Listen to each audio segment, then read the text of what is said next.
There are moments in life that split everything into two chapters: the person you were before and the person you became after. For me, that moment wasn't marked by a car crash, a courtroom verdict, or a late-night phone call.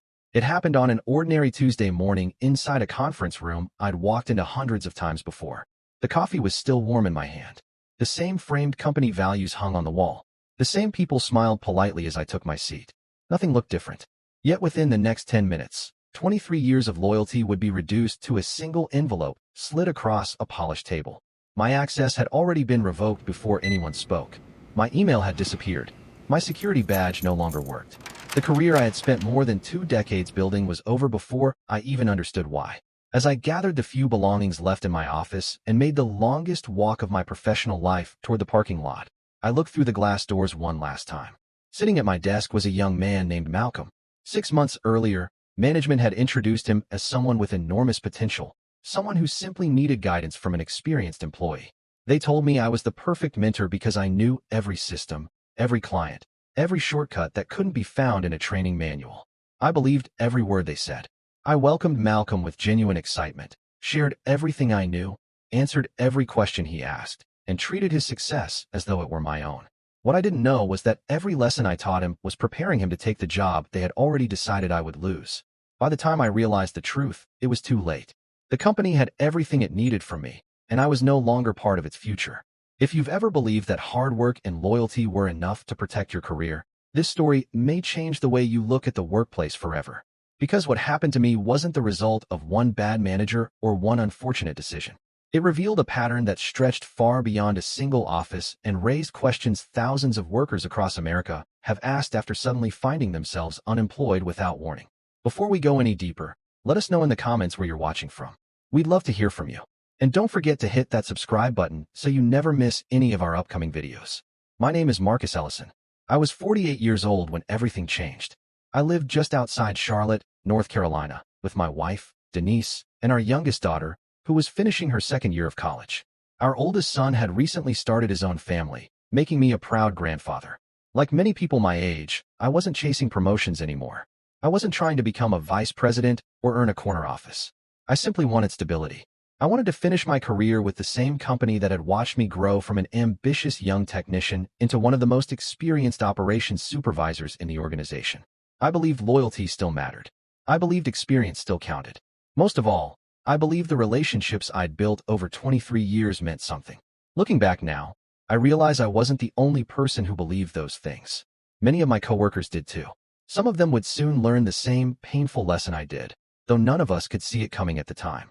People often assume careers are built through dramatic breakthroughs, but mine was built through ordinary mornings that slowly added up over the years. I arrived before sunrise more often than anyone expected, unlocked my office, reviewed production reports, answered emails that had come in overnight, and walked the floor before the rest of the team settled in. After more than 2 decades with the company, I could recognize a problem simply by the sound a machine made or by the expression on a supervisor's face as they crossed the warehouse.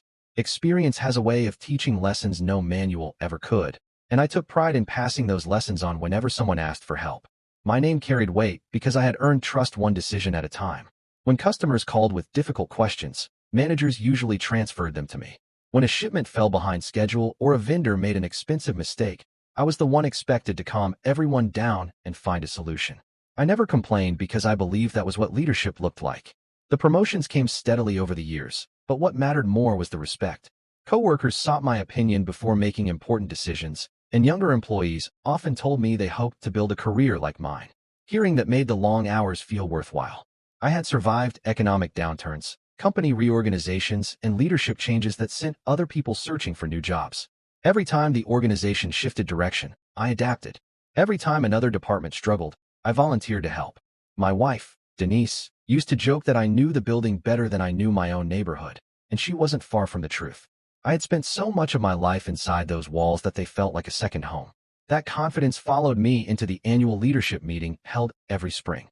Executives spoke about growth, innovation, and investing in the future. They celebrated record profits and praised the dedication of employees who had helped the company reach another successful year. Everyone applauded as charts filled the screen showing expanding markets and ambitious goals.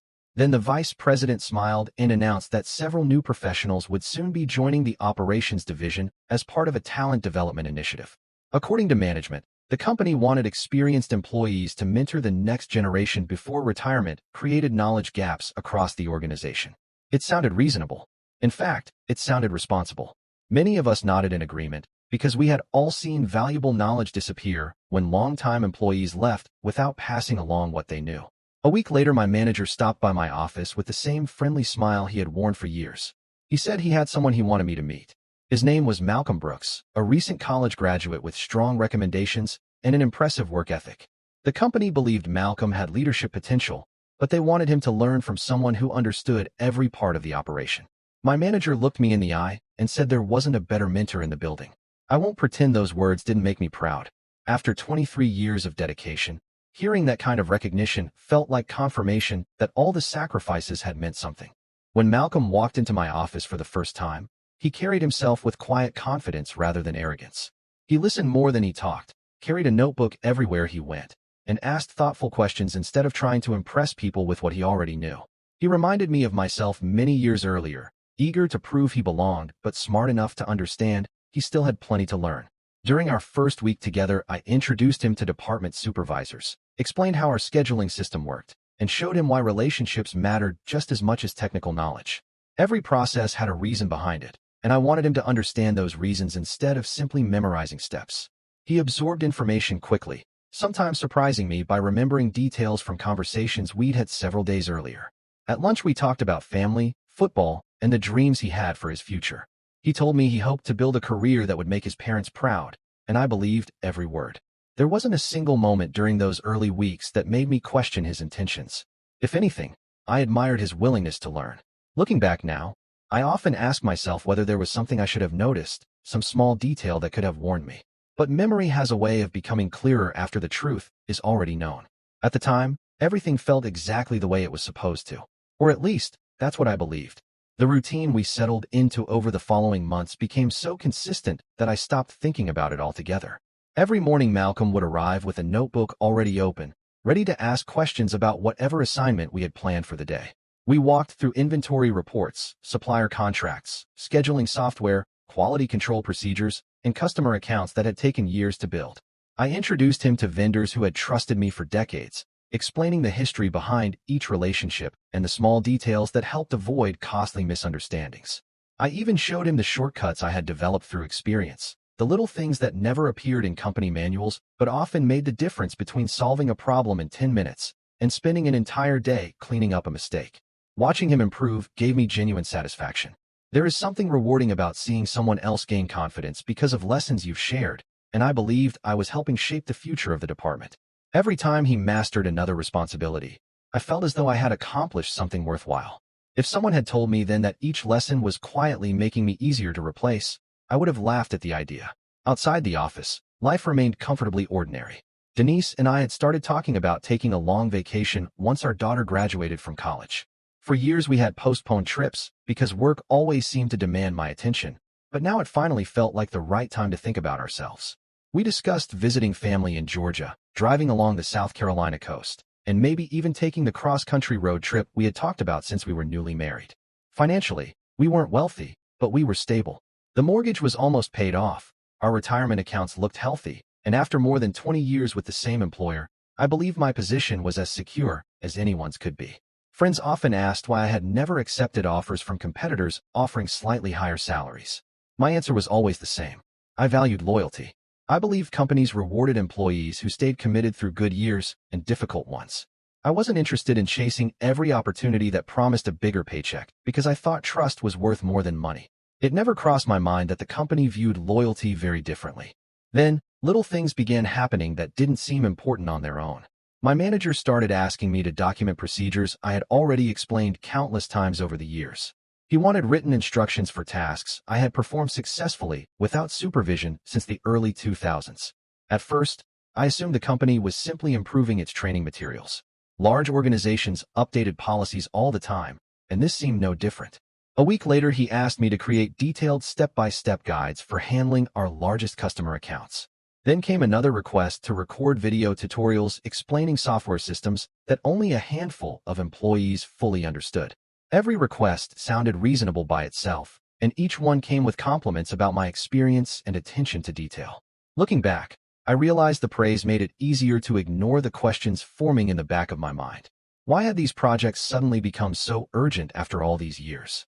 Why was every piece of knowledge I possessed now being organized, recorded, and stored in one place? At the time, I convinced myself the company was simply preparing for future growth. One afternoon, while Malcolm and I were reviewing production schedules, one of my longtime coworkers, Darnell, leaned against the doorway and waited until Malcolm stepped away to answer a phone call. Darnell lowered his voice before speaking.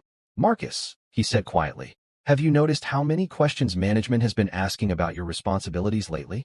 I shrugged and told him they were updating training materials. He didn't answer right away.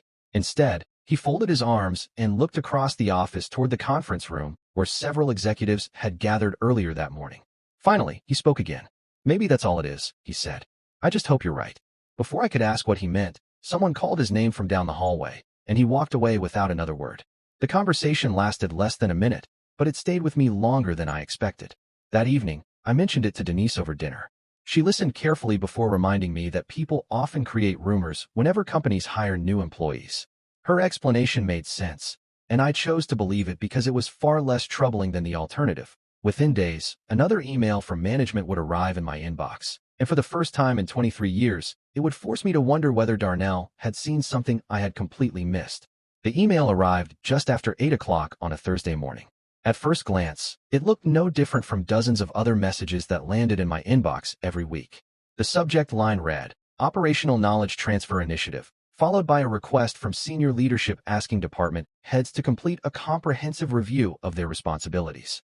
The language sounded polished and reassuring. It talked about efficiency, business continuity, and preparing the company for future growth.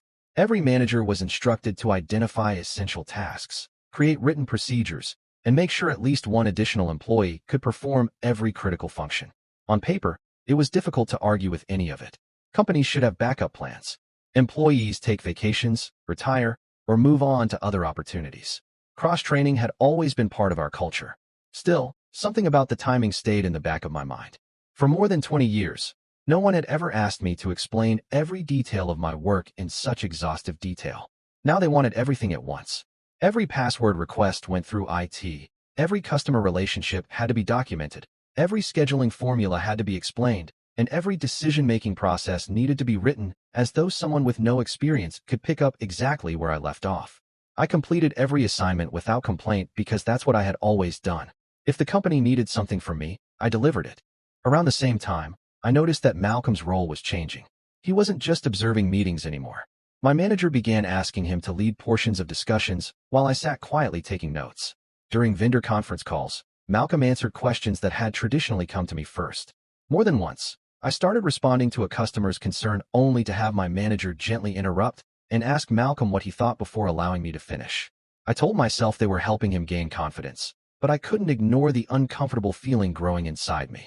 Experience had taught me that leadership wasn't built overnight, yet management seemed determined to place Malcolm in situations he wasn't fully prepared for. Oddly enough, Malcolm appeared just as surprised as I was. After one meeting, he apologized for speaking over me and admitted he hadn't expected to be put in that position. I told him not to worry about it because I assumed management knew what it was doing. Looking back now, I wonder if that conversation bothered him as much as it bothered me. Sometimes people are placed in situations they don't understand until much later, when every piece finally falls into place. The changes continued quietly. Invitations to leadership meetings stopped appearing on my calendar. Projects I had overseen for years were reassigned without explanation. Decisions that once required my approval suddenly moved forward without anyone asking for my input. At first, I assumed it was temporary. Every workplace goes through periods where priorities shift, and I had seen enough reorganizations to know that patience usually paid off.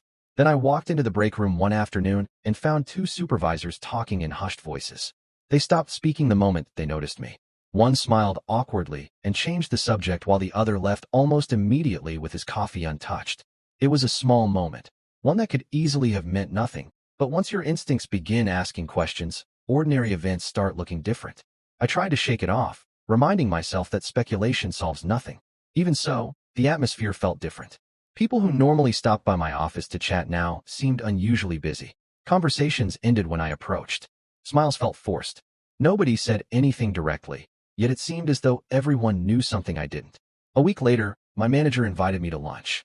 We'd shared countless meals over the years, celebrating successful projects and discussing everything from football to family vacations, so I expected another casual conversation. Instead, he spent most of the lunch asking about retirement. At first, the questions sounded harmless. Had I thought about when I wanted to slow down? Was I looking forward to spending more time with my grandchildren one day? Did Denise have plans after I stopped working? I laughed and told him retirement was still several years away because college tuition wasn't getting any cheaper. He smiled politely, but didn't laugh with me. Instead, he nodded thoughtfully and changed the subject. It wasn't until much later that I realized he had never once asked about upcoming projects or long-term plans for my role. Every question focused on life after work, as though someone had already decided that chapter was approaching much sooner than I expected. I drove home that evening with a strange feeling I couldn't explain.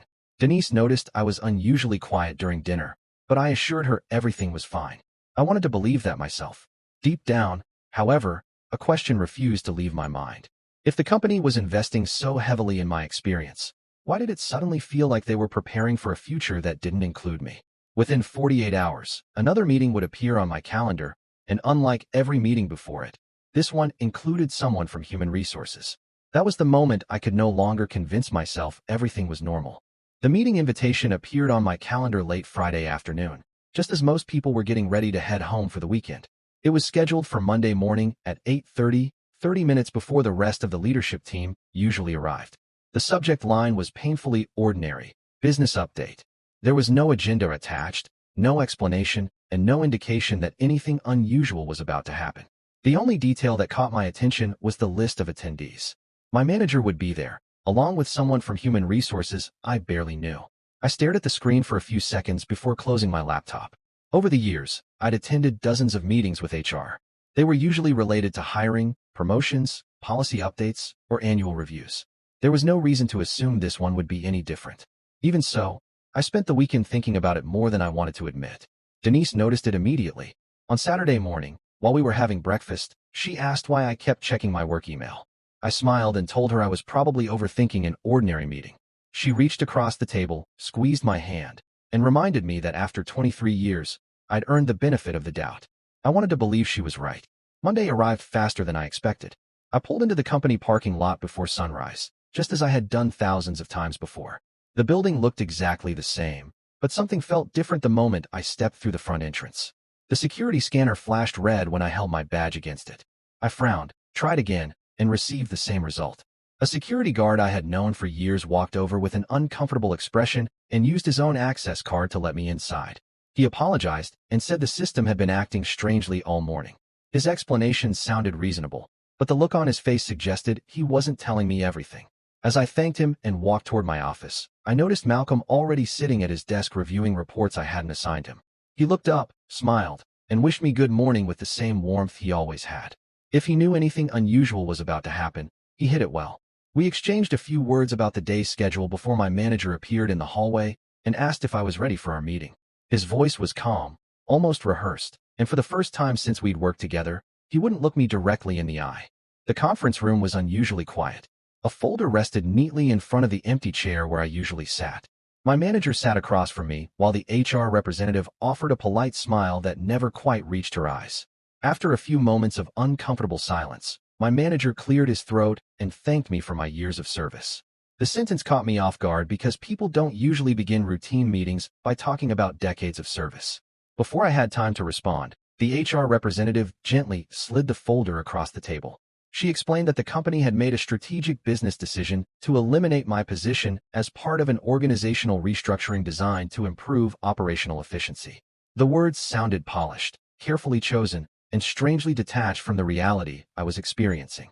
I opened the folder and found several neatly arranged documents explaining severance pay, continuation of benefits, and instructions for returning company property. My eyes searched every page for a reason that made sense. There wasn't one. My performance reviews had always been strong. My department had exceeded its targets. There had been no warnings, no disciplinary actions, and no indication that my job was in jeopardy. I looked up and asked the only question that mattered. Why me? Neither of them answered immediately. My manager shifted uncomfortably in his chair, while the HR representative repeated the same prepared explanation about restructuring and changing business needs. The more they spoke, the clearer it became that they had no intention of telling me anything beyond the carefully prepared script sitting in front of them. After signing the necessary paperwork, I was escorted back to my office to collect my belongings. 23 years of memories fit into a single cardboard box far more easily than I ever imagined. A few framed family photographs, a company award I'd received nearly a decade earlier, a coffee mug my daughter had given me for Father's Day, and several notebooks filled with ideas I'd hoped to use on future projects. That was all that remained of more than 2 decades of early mornings, late nights, missed holidays, and sacrifices my family had made alongside me. As I carried the box through the hallway, familiar faces avoided eye contact. Some looked genuinely heartbroken. Others stared down at their desks, unsure whether acknowledging me might somehow place their own jobs at risk. Just before I reached the exit, I glanced toward my office one last time. Malcolm was standing inside, speaking quietly with my manager. A few minutes later, maintenance entered carrying a new nameplate. I couldn't hear their conversation through the glass, but I didn't need to. For the first time since that morning began, a painful possibility entered my mind. What if this had never been about restructuring at all? What if every training session, every documented procedure, every introduction to clients, and every encouraging word I'd shared over the past 6 months had been leading to this exact moment? I stood in the parking lot gripping that cardboard box tighter than I realized, unable to shake the feeling that I had missed something important. What I didn't know then was that the answer to that question wouldn't come from the company. It would arrive 3 weeks later in the form of an anonymous message that would force me to reconsider everything I thought I knew about the people I had trusted most. 3 weeks passed without a single word from anyone at the company. The first few days were consumed by practical concerns that leave very little room for anger. I updated my resume, filed for unemployment, canceled subscriptions we no longer needed, and spent hours calculating how long our savings would last if I couldn't find another position quickly. Every morning, I still woke up before dawn out of habit, only to remember there was nowhere I needed to be. Denise never once complained. She reminded me that a job could be taken away, but my character couldn't. I appreciated her confidence more than she probably realized. Yet every rejection email from a prospective employer chipped away at the certainty I'd carried for most of my adult life. 23 years at one company had once felt like a badge of honor. Now I wondered whether hiring managers saw it as evidence that I had fallen behind a changing industry. I couldn't escape the thought that somewhere across town Malcolm was sitting in the office I had called home for more than 2 decades, using systems I had patiently taught him to master. Then, on a rainy Wednesday evening, my phone buzzed with a notification from an email address I didn't recognize. There was no greeting, no signature, and no attempt to explain who had sent it. The message contained only one sentence. You weren't the first, and you won't be the last. Attached beneath those words was a spreadsheet listing employee names, hiring dates, separation dates, and replacement dates. At first I assumed it had to be fake. Anyone could create a spreadsheet. But as I read through the names, several stood out immediately. I remembered working with nearly every one of them. Some had retired, or at least that's what management had told us. Others had supposedly accepted exciting opportunities elsewhere. Looking at the dates side by side revealed something I had never noticed while I was still inside the company. One experienced employee would leave, and within days another, significantly younger employee would appear in the same department. Then the cycle repeated. Again, and again. It wasn't proof of wrongdoing, but it was enough to make me stop seeing my termination as an isolated event. The following morning, I called Darnell. He answered on the second ring, but sounded unusually cautious. Before I could explain why I was calling, he asked if I was somewhere private. That question alone told me he had been expecting this conversation. I described the anonymous email without forwarding it, and for several seconds the line went completely silent. Finally, Darnell took a slow breath and admitted there had been rumors inside the company long before I lost my job. Managers never discussed them openly, but employees had started noticing that experienced workers with higher salaries seemed to disappear one by one. Official explanations always sounded reasonable. Sometimes it was restructuring. Sometimes it was budget adjustments. Sometimes it was a change in business priorities. Nobody questioned the decisions because everyone believed they were isolated incidents. When they let you go, Darnell said quietly, a lot of us stopped believing they were isolated. His words landed harder than I expected because they confirmed what I had been afraid to admit to myself. If this pattern was real, then I hadn't simply been unlucky. I had become part of something much larger than my own story. That afternoon, I spread the printed spreadsheet across my dining room table beside old notebooks, company newsletters, and business cards I had collected over the years. Denise sat beside me as we compared names and dates, searching for anything that might explain what had happened. One by one, familiar faces came back into focus. There was a supervisor who had trained me during my first year with the company and suddenly announced his retirement, even though he had often talked about working several more years. There was an operations manager whose farewell party had felt strangely rushed, followed almost immediately by the arrival of someone fresh out of graduate school. At the time, none of us had connected the dots because we trusted the explanations we were given. Now those memories looked different. They formed a timeline that raised more questions than answers. Just as I reached for another folder, my phone rang again. The number wasn't saved in my contacts, and for a moment I considered letting it go to voicemail. Instead, I answered. The voice on the other end spoke so softly I almost didn't recognize it. "Marcus," the caller said, "it's Malcolm. There's something you deserve to know. But we can't talk over the phone. If you're willing to meet me, I'll tell you everything I found after you left." For a long moment, I didn't answer. Hearing Malcolm's voice brought back every emotion I'd been trying to keep under control since the day I walked out of that building carrying a cardboard box. Part of me wanted to hang up immediately. Another part wanted answers badly enough to ignore the resentment that still lingered. "Why now?" I finally asked. There was another pause before he spoke again. "Because I didn't understand what was happening until after you were gone." His voice carried none of the confidence I remembered from our training sessions. Instead, it sounded exhausted, as if he hadn't slept properly in weeks. "Please, Marcus, just hear me out. If, after that, you never want to speak to me again, I'll understand." We agreed to meet the following evening at a small family-owned diner about 20 minutes from the office. It was the kind of place where nobody paid much attention to strangers sitting in a corner booth, and that was exactly what Malcolm said he needed. After hanging up, I stared at my phone for several minutes. Denise walked into the room, saw the expression on my face, and immediately knew something had changed. When I told her Malcolm wanted to meet, she didn't rush to judge him. She simply asked one question. "Do you think he's calling because he feels guilty, or because he's afraid?" The truth was, I didn't know. The next evening, I arrived 15 minutes early and chose a booth near the back of the restaurant. Every time the front door opened, I looked up, wondering whether Malcolm would actually show. At exactly 6 o'clock, he walked in wearing a baseball cap pulled low over his face and glanced around before spotting me. The confident young professional I'd mentored was gone. His shoulders were tense, dark circles surrounded his eyes, and he looked as though the weight of several months had settled on him all at once. He slid into the booth without ordering food and thanked me for agreeing to meet. For several uncomfortable moments, neither of us spoke. Finally, Malcolm reached into a worn backpack and placed a thick envelope on the table between us.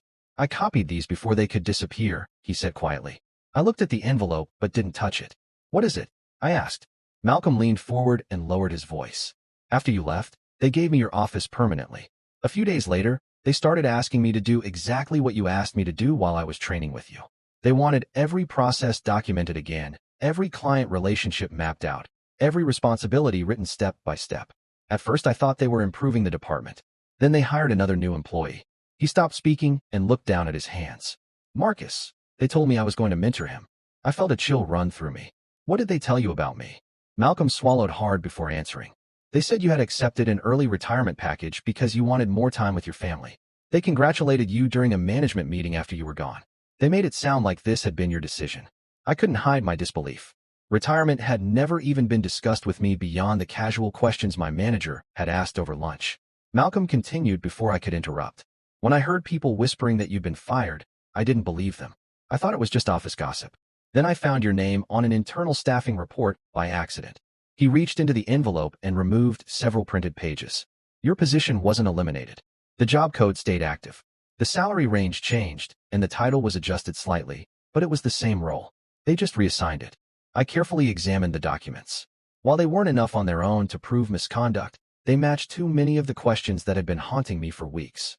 The timeline, the staffing changes, and the internal notes all pointed in the same direction. My departure hadn't created an opening. The opening had existed before I was ever called into that conference room. Malcolm looked genuinely ashamed. "I keep replaying every conversation we had," he admitted. "You treated me with respect from the first day we met.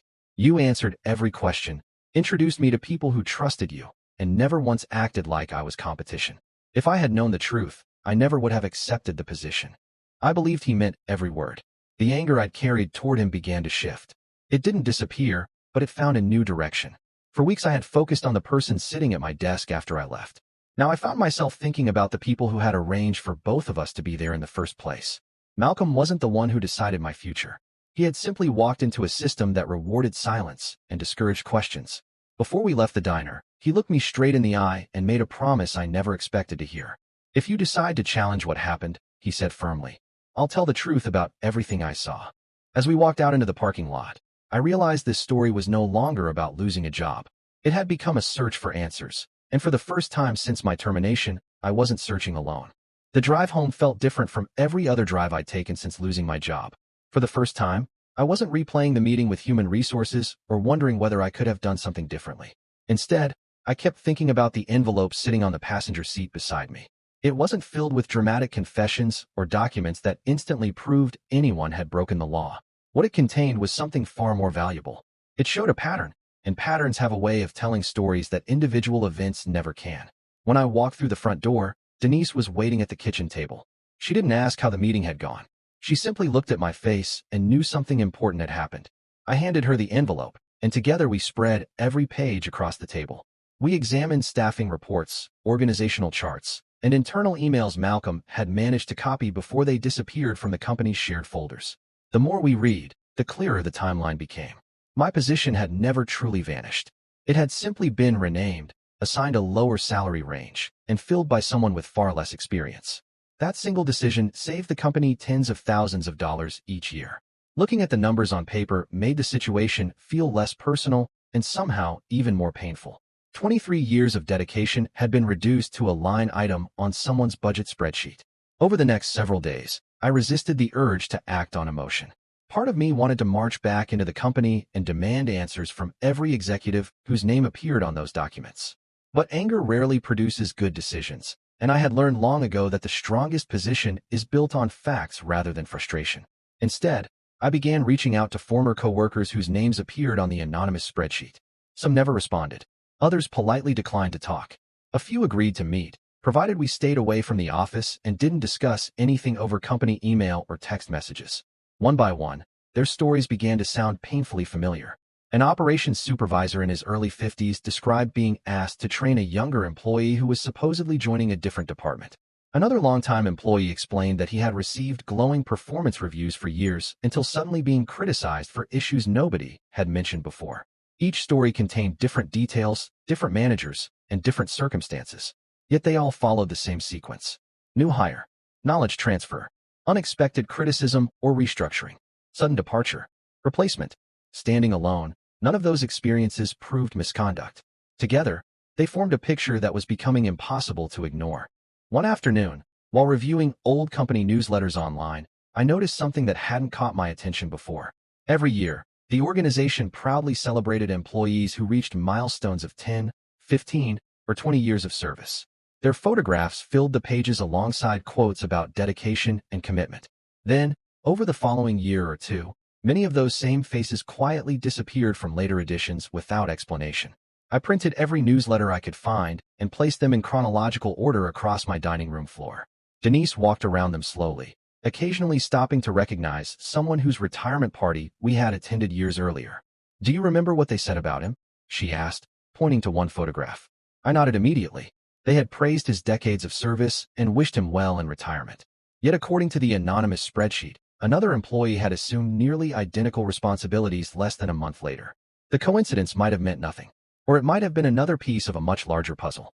I was beginning to understand that the truth wasn't likely to be found in one dramatic revelation. It was hidden inside dozens of ordinary decisions that, when viewed together, painted a very different picture from the one the company had presented to its employees. Just when I thought I had gathered everything Malcolm could possibly know, my phone rang again. It was him. His voice sounded more anxious than before. He asked if we could meet immediately because something had happened at work that morning.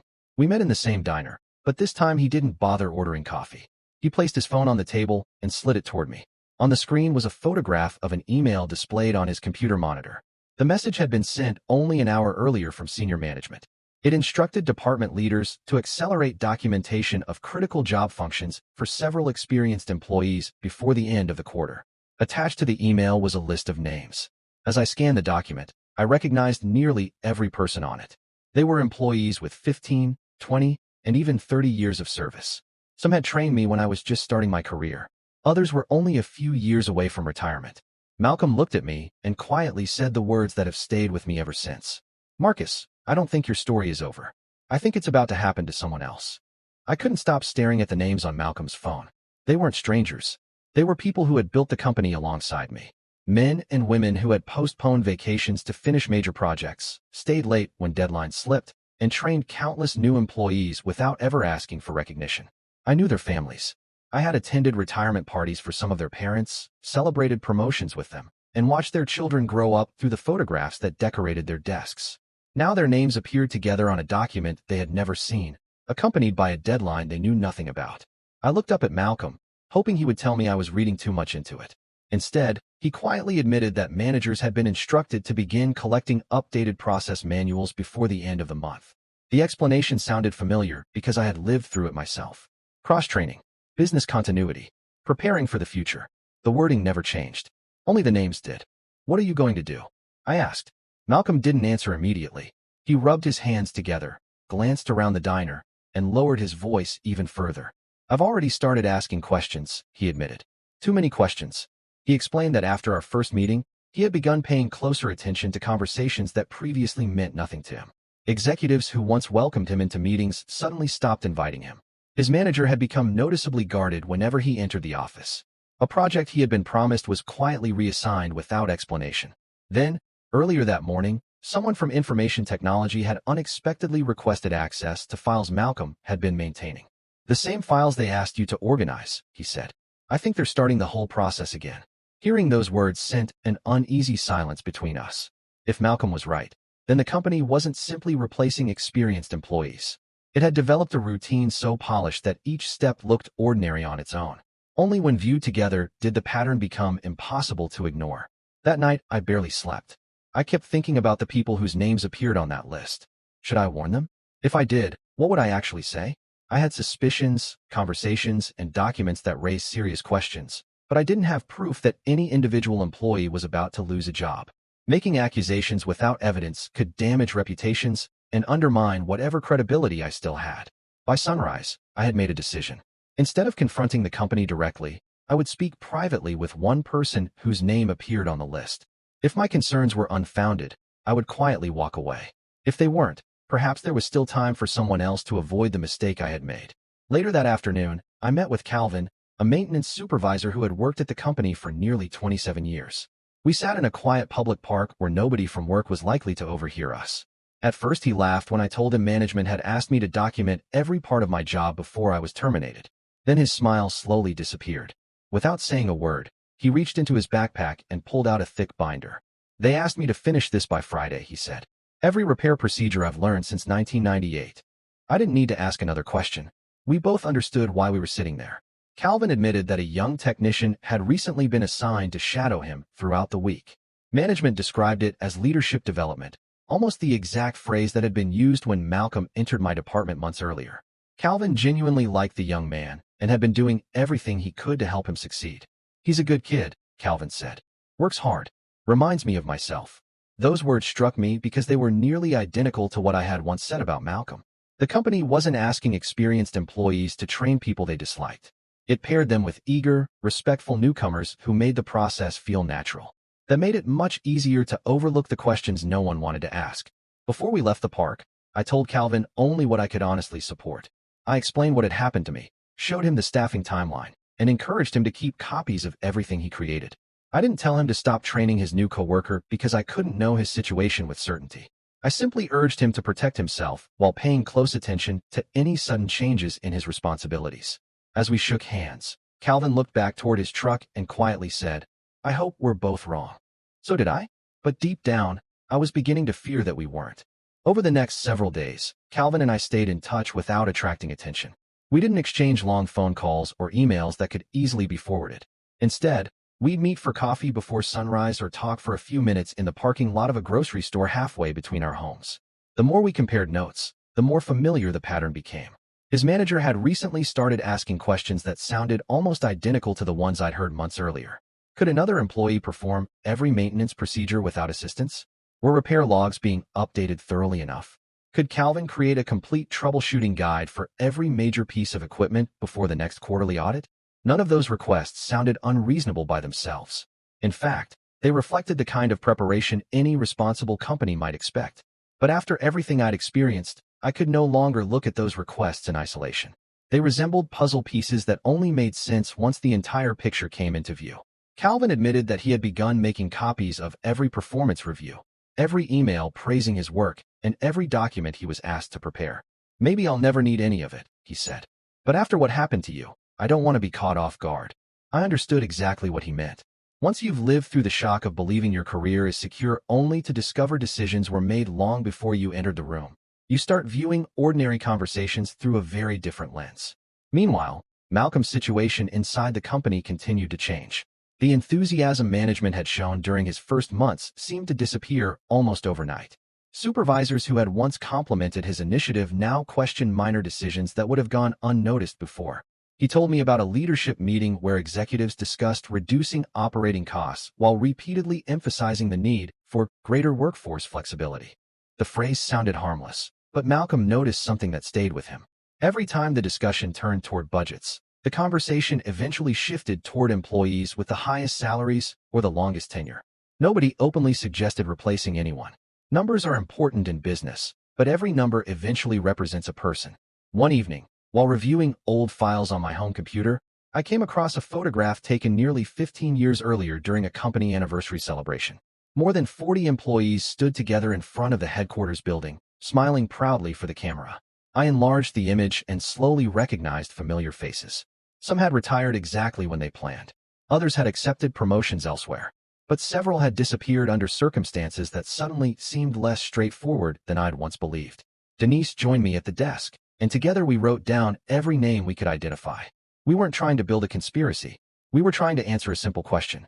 Was my experience truly unusual, or had we overlooked a pattern because we trusted the explanations we'd been given over the years? As we compared dates with newsletters and public announcements, we found both ordinary career changes and departures that raised legitimate questions. The picture remained incomplete, but one thing became increasingly clear. Companies evolve. People move on for many reasons. At the same time, organizations can also make decisions that leave loyal employees feeling blindsided. Distinguishing between those realities required facts rather than assumptions, and I was determined not to confuse suspicion with proof.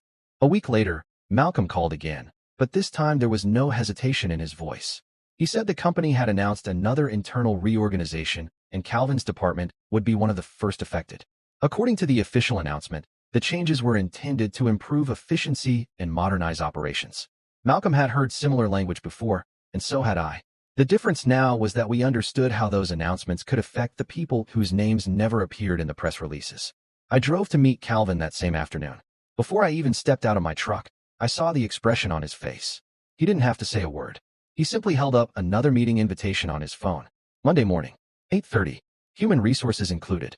The same time, the same format, the same quiet sense that an ordinary calendar notification could change the course of someone's life. As I looked at the screen, I remembered sitting in my own driveway months earlier, convincing myself I was overreacting to a routine meeting. This time, I hoped with everything I had that history wouldn't repeat itself. But experience had taught me one painful lesson. Sometimes the first warning isn't the meeting itself. It's the moment you realize you've seen the exact same story before. Monday morning arrived with the kind of silence that makes every passing minute feel heavier than the last. Calvin had promised to send me a message the moment his meeting ended, but as the clock moved past 9, then 10, my phone remained still.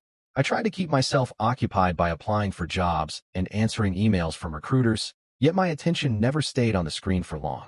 Every few minutes, I found myself checking for a notification that wasn't there.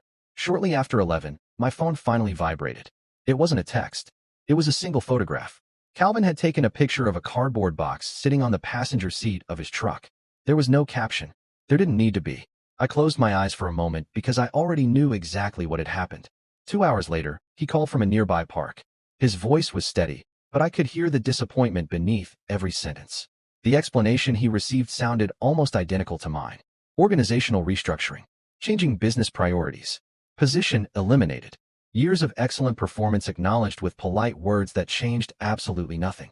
When he asked whether anyone else would be handling his responsibilities, Management insisted they would be distributed across several employees. Yet as he walked through the maintenance shop one final time, he saw the young technician he had been mentoring standing beside the supervisor who was introducing him to equipment only Calvin had previously been authorized to oversee. That afternoon, Calvin agreed to meet Malcolm and me at the same diner where our conversations had quietly become a routine. When he arrived, he carried the same kind of cardboard box I had carried months earlier. None of us spoke for several minutes. There wasn't much left to say because each of us understood the feeling without needing to describe it. Eventually, Calvin broke the silence. "You know what hurts the most?" he asked. "It isn't losing the paycheck. It's realizing they had already made the decision while I was still trying to prove I deserved to stay." His words echoed something I had been unable to put into language myself. You can recover financially. You can search for another opportunity. What takes far longer to rebuild is the confidence that your effort actually mattered to the people making decisions about your future. Malcolm looked at both of us before quietly admitting that he no longer recognized the company he had been so excited to join. He told us another experienced employee had been assigned to mentor a recent hire only days after Calvin's departure. The cycle appeared to be continuing exactly as before, almost as though nothing had happened. Instead of allowing the conversation to end in frustration, we began discussing what could actually be done. We agreed that assumptions alone would help no one. If there was a larger problem, it needed to be approached carefully, with facts rather than emotion. Over the following weeks, we organized every document we possessed into a clear timeline. Performance reviews were placed beside staffing changes. Public announcements were compared with internal organizational charts. Emails were sorted by date rather than by subject. The goal wasn't to force a conclusion. It was to understand whether the evidence supported the concerns we had developed. As we worked through the records, one thing became increasingly clear. Some departures were completely ordinary. People retired on schedule, accepted promotions elsewhere, or left for personal reasons. Others, however, followed an eerily similar sequence of events that raised difficult questions. Those were the cases we focused on because they shared enough common details to deserve closer examination.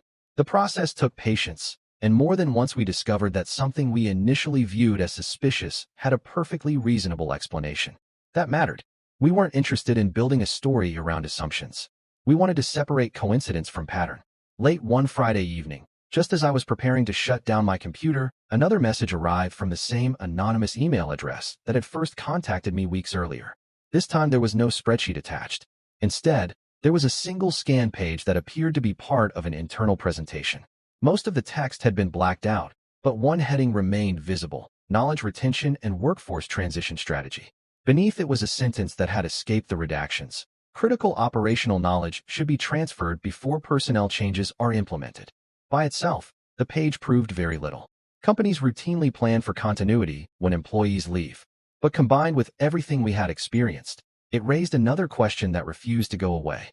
Who had been sending these documents, and why had they chosen me? As I leaned back in my chair, my phone rang almost immediately. The number was unfamiliar. I answered cautiously. A calm voice on the other end spoke only one sentence before the line went dead. "If you want the rest of the truth, stop looking at the people who left and start looking at the people who approved every departure." The voice on the phone lingered in my mind long after the call had ended. It wasn't what the caller said that unsettled me. It was how certain they sounded. Until that moment, my attention had been fixed almost entirely on the employees whose careers had ended without warning. I had spent weeks comparing dates, gathering documents, and talking to former coworkers who shared remarkably similar experiences. But I had never seriously considered looking in the opposite direction.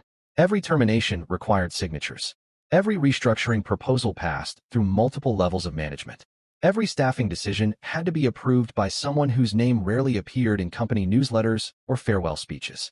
If there really was a larger story, perhaps it wasn't hidden among the people who left. Perhaps it was buried in the offices of the people who never did. The next morning, Malcolm arrived at my house carrying a laptop and a notebook that had become almost as worn as mine.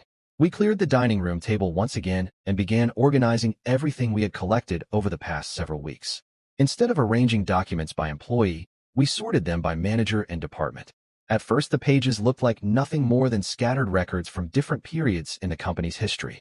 But after several hours, familiar names began appearing again and again. Certain executives remained involved regardless of which department experienced a restructuring. Different supervisors came and went, but a handful of senior leaders consistently appeared on approval chains tied to major staffing changes. None of this proved misconduct. Large organizations naturally rely on senior executives to approve significant decisions. Even so, it gave us a different perspective than we had before. Rather than asking why individual employees had been dismissed, we started asking how decisions moved through the organization and who ultimately signed off on them. Late that afternoon, Darnell agreed to meet us after finishing his shift. He looked over the documents in silence before letting out a long breath. "You know what nobody ever questioned?" he said quietly. "Every time people disappeared, management talked about saving money, becoming more efficient, or preparing for the future. We accepted those explanations because business changes all the time." He paused before adding something that stayed with me. "What we never asked was whether anyone measured what was being lost along with the payroll." His words struck me because they reminded me of countless problems I had solved over the years using knowledge that had never been written down. Relationships with longtime customers, practical experience earned through mistakes, and judgment developed over decades couldn't simply be transferred by handing someone a binder full of procedures. Companies often calculate salaries with remarkable precision. Measuring the value of experience is much harder. As evening settled in, Malcolm received another message from a coworker still inside the company. It wasn't a confidential document or a dramatic revelation. It was simply a photograph of the department bulletin board. Pinned to it was an announcement welcoming 3 more recent hires to different divisions across the organization. Under ordinary circumstances, nobody would have given the notice a second thought. Businesses hire new employees every day. But Malcolm immediately recognized 2 departments listed on the announcement. Both had veteran employees who, according to our notes, had recently been instructed to document every aspect of their responsibilities. He looked across the table at me without saying a word. Neither of us wanted to jump to conclusions. We had promised ourselves that we would follow facts wherever they led instead of forcing them to fit a theory. Even so, we couldn't ignore how familiar the sequence appeared. Before leaving that night, Darnell stopped at the front door and turned back toward us. "Whatever you decide to do next," he said, "make sure it's about the truth, not revenge." I nodded because I knew exactly what he meant. Losing my job had filled me with anger, but anger fades. The truth has a way of lasting much longer. If I allowed resentment to guide every decision, I risked overlooking facts that didn't fit the story I expected to find. If I remained patient, however, I might finally understand whether my experience was an isolated tragedy or one chapter in a much larger pattern. As I locked the door behind Darnell, my phone buzzed with a notification from an employment recruiter inviting me to interview for a new position the following week. For the first time in months, a door was opening instead of closing. I had no idea that accepting that interview would eventually place me in the same room as someone whose career had unexpectedly crossed paths with the very executives I had been trying to understand all along. The interview took place the following Thursday at a mid-sized manufacturing company about 40 minutes from my house. Walking into a new office after spending more than 2 decades in the same building felt strangely unfamiliar. Every hallway reminded me that I was starting over, something I never imagined doing at this stage of my career. The hiring manager greeted me with a firm handshake and spent the first half hour asking about leadership, problem-solving, and the challenges of managing large teams. It was the kind of conversation I had enjoyed throughout my career because it focused on experience rather than titles. When the interview ended, he thanked me for coming and mentioned that one of the company's vice presidents wanted to introduce himself before I left. I followed him down a hallway lined with framed photographs celebrating company milestones. As we entered the executive office, the vice president stood, smiled politely, and extended his hand. Something about his face seemed familiar, though I couldn't immediately place where I'd seen him before. We spoke for only a few minutes before I thanked everyone for their time and headed toward the parking lot. It wasn't until I was halfway home that the memory finally surfaced. Years earlier, during an industry conference in Atlanta, I had attended a panel discussion featuring several executives from different companies. One of the speakers had been the man I had just met. At the time, he worked for my former employer. Curiosity got the better of me. That evening, I searched through an old storage box filled with conference programs, business cards, and notebooks I had collected over the years. After nearly an hour, I found the event booklet I had been looking for. There he was, listed as a regional operations executive for my previous company. According to the biography printed beneath his photograph, he had left the organization several years before I was terminated. The discovery didn't prove anything about what had happened to me, but it presented an opportunity one hadn't expected. If anyone understood how leadership decisions were made during that period, perhaps he did. A few days later, the recruiter called to offer me the position. The salary was lower than what I had earned before, but the benefits were solid, the culture appeared healthy, and everyone I met treated me with a level of respect I hadn't felt in a long time. I accepted without hesitation. After months of uncertainty, Simply knowing I had somewhere to report on Monday morning felt like a victory. Several weeks passed before I found the right moment to approach the vice president. I wasn't interested in accusing anyone or asking questions that placed him in an uncomfortable position. Instead, I waited until we happened to leave a leadership meeting at the same time. As we walked toward the parking lot, I mentioned that I remembered seeing him speak at the conference years earlier. He smiled, laughed about how much younger he looked back then, and admitted he hadn't thought about that event in years. Eventually, I mentioned the name of my former company. His expression changed almost instantly. He didn't appear angry or defensive. If anything, he looked reflective, as though the name carried memories he preferred to leave behind. After a long pause, he asked quietly, "How long were you there?" When I told him 23 years, he nodded slowly before saying something that caught me completely off guard. "Then you probably gave them more than they deserved." I didn't interrupt him. I simply listened. He explained that every large company goes through periods where financial pressure, shareholder expectations, and competitive markets force difficult decisions. Most organizations try to balance those realities with fairness toward employees. Others become so focused on quarterly results that they begin measuring success almost entirely through numbers on a spreadsheet. He chose his words carefully and never claimed that anything illegal had taken place. Instead, he spoke about how easy it is for experienced employees to become viewed primarily as costs rather than as people carrying decades of institutional knowledge. Once that mindset takes hold, he said, good leaders have to fight very hard to keep experience from being treated like an expense instead of an asset. Before climbing into his car, he looked back at me and added one final thought. Never confuse loyalty to your work with loyalty to an organization. Your skills belong to you. A company is only borrowing them for as long as you're both helping each other. Those words stayed with me far longer than anything else we discussed because they didn't just explain the past. They changed the way I thought about the future. Over the following months, life slowly settled into a rhythm that felt almost unfamiliar. My new colleagues welcomed ideas instead of guarding territory. Questions were encouraged instead of viewed as challenges to authority. Younger employees sought guidance, and this time I shared what I knew without believing my value depended on one employer's opinion of me. Every now and then, Malcolm would call to let me know how former coworkers were doing. Some had found new opportunities. Others were still searching. Calvin eventually accepted a maintenance leadership position with another company where his years of experience were seen as an advantage rather than a line item in a budget. Listening to those updates reminded me that careers rarely follow the straight path we imagine when we're young. Sometimes the chapter that feels like the end turns out to be the beginning of something we never would have chosen for ourselves. And although I still carried unanswered questions about the decisions that changed my life, I had reached a point where those questions no longer controlled it. There was still one conversation I hoped would happen someday, however, the one with the manager who had looked down at the conference room table instead of looking me in the eye. Because after everything that had happened, I wanted to ask him just one question. When the decision was made to end my career, did he believe it was the right thing to do? Or did he simply believe he had no choice? That question stayed with me for months, and eventually I accepted that I might never receive an answer. Life has a way of moving forward even when the conversations we need most never happen. My new position demanded my attention. My family finally began relaxing after months of uncertainty, and for the first time in a long while, our dinner table conversations weren't dominated by resumes, interviews, or financial worries. Then, on an otherwise ordinary Tuesday afternoon, my office phone rang.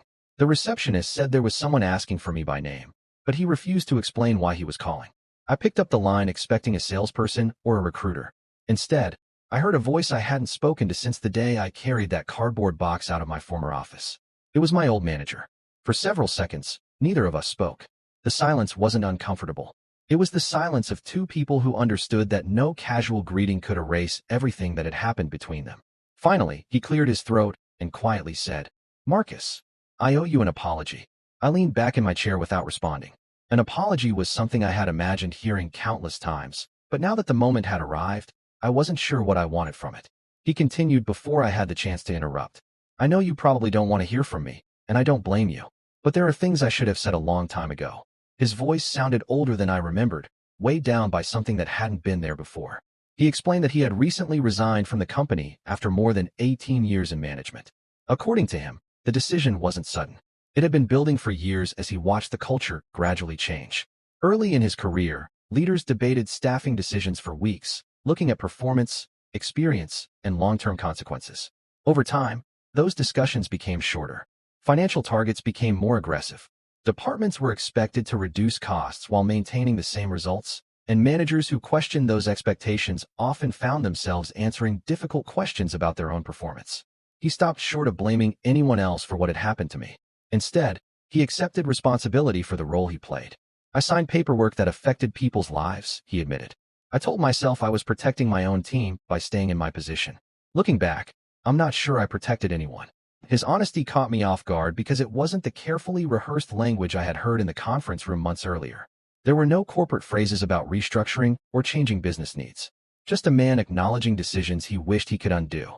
I finally asked him the question that had stayed with me ever since the day I lost my job. When did you know? There was another long pause before he answered. Before Malcolm ever started. Hearing those words felt like reopening a wound I thought had begun to heal. He explained that leadership had approved a departmental restructuring months before anyone informed me.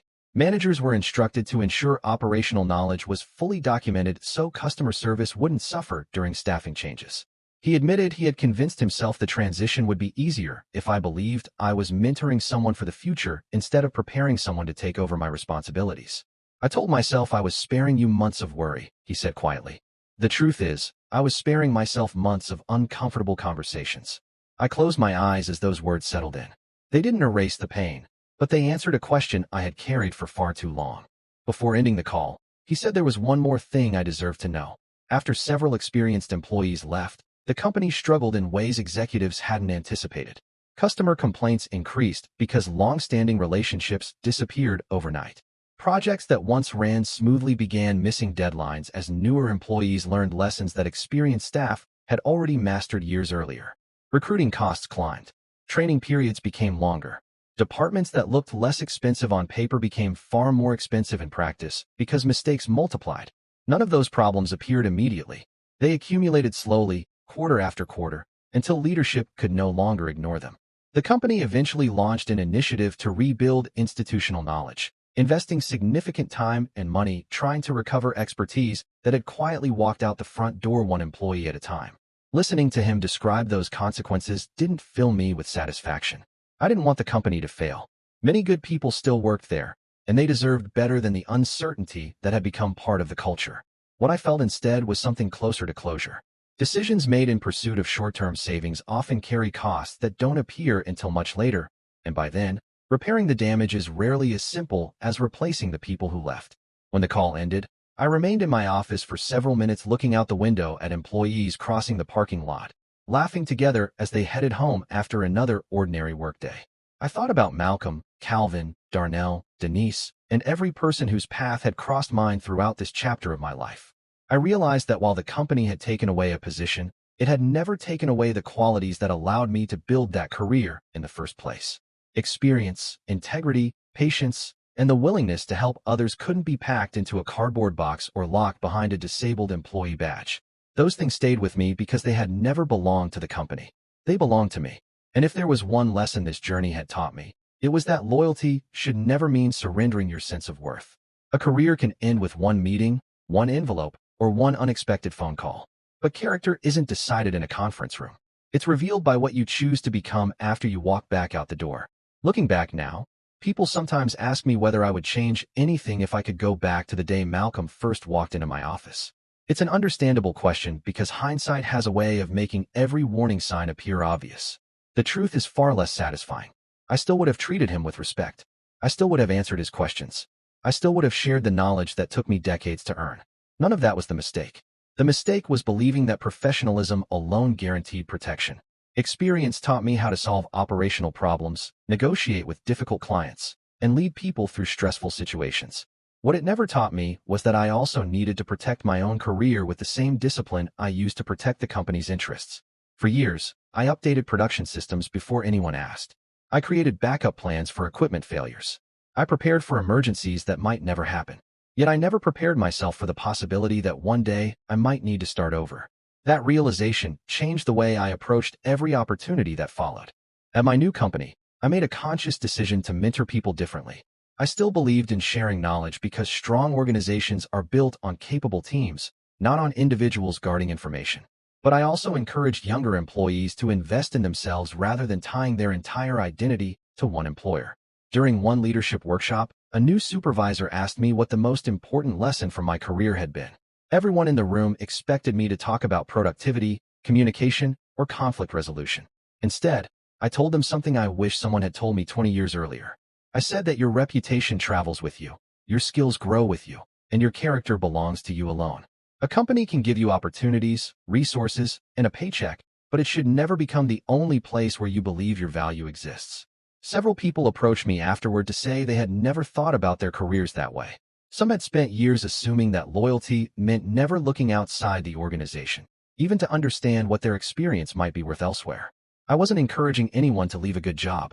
I was encouraging them to remember that careers are partnerships, and healthy partnerships require mutual respect.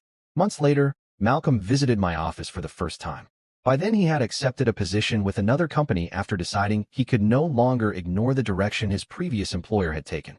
We sat together over lunch, and for the first time since we met, our conversation wasn't shaped by suspicion or unanswered questions. He talked about rebuilding his confidence after realizing he had unknowingly become part of a decision that deeply affected someone he respected. I told him I had long since stopped blaming him. We both understood that people entering the workforce often trust what they're told by those above them. Experience teaches you to ask better questions, but no one begins their career already knowing which questions matter most. Before he left, Malcolm thanked me for something that surprised me. "You never made me feel like the enemy," he said. "Even after everything."